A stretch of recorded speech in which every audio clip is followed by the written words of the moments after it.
Owen, what's the mindset going into the second game of a back-to-back this week?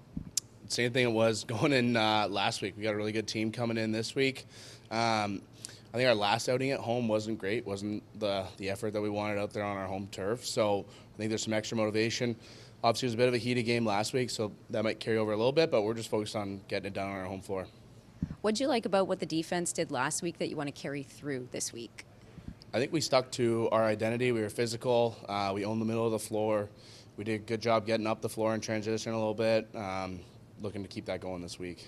Yeah, I was going to say transition. You scored your first goal of the season last week. So how important is that transition game against a team like Rochester? It's awesome. Anytime you have an offense as high-powered as Rochester's, if you can get a couple out of the D end, it'll be big. So hopefully we can get some out of our back end tomorrow night. Connor Fields and Ryan Lanchbury, they provide a lot of the offense for Rochester. They're two players that can score but also distribute. What's key in being able to stop that on the defensive end?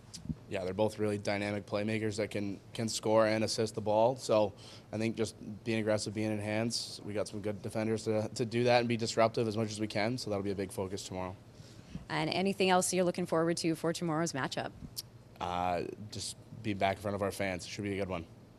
Curt, you've been preparing for the second game of a back-to-back series. What was the message to the guys at practice tonight? You know what, we just got to stay composed again. I thought we really did a really good job of having good composure even throughout all the stuff that went on early in the game. And we just stuck to the plan, and the guys executed really, really well. And, we got on and off the floor hard, and, I thought we played a complete 60-minute game. What's the biggest challenge of a back-to-back, the second game specifically?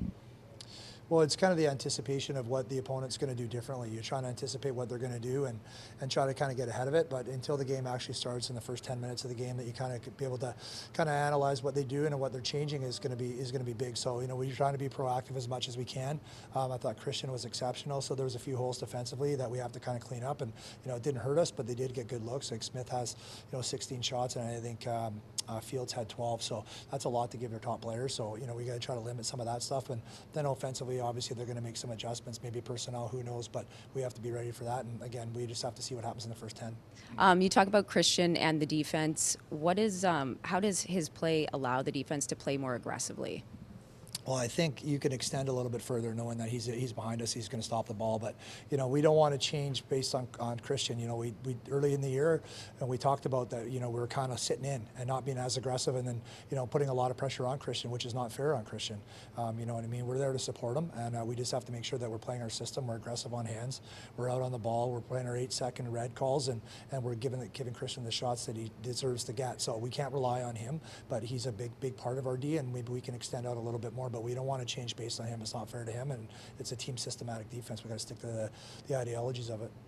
Offensively, you guys really moved the ball well last game. You had 16 goals. What do you want to see from your offense this week?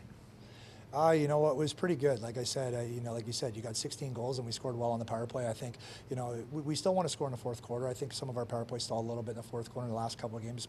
We don't want it to become a trend. It's something we've identified. So I think that's important. But again, it's like defenses, they're going to try to put us in different spots. They're going to try to take away our strengths. I'm sure they're going to key in on Keegan and Curtis. So we're going to have to make sure that everybody else is available to make some plays. And again, we try to be a bit more proactive, understanding what they're going to do. But, until the game starts, the adjustments are going to be made. The game within the game will be big tomorrow. Yeah, you guys capitalized on the power play a lot last game. Knowing that Rochester might be more aggressive tomorrow, how does discipline factor into tomorrow night's plan? Yeah, well, we don't want to change based on the opponent. We don't want to change based on the situation. We don't want to change based on the score. So I think, we got to remember who we are, and we got to come up with our game plan and play our game plan. And anytime a defensive player tries to goat you into something or get you off your game and focus on them, then you're not doing your job as an O guy. So that mental fortitude, that mental discipline just has to be make sure we're playing tough between the whistles and not getting into any of that stuff. If they want to put us in the power play, then we have to capitalize on it. But we're not going to get involved in any of that stuff, and we're just going to play our game, and it's remembering who we are tomorrow night. And obviously there's the highs and lows of a game, and we got to make sure we play that even keel like we've been doing.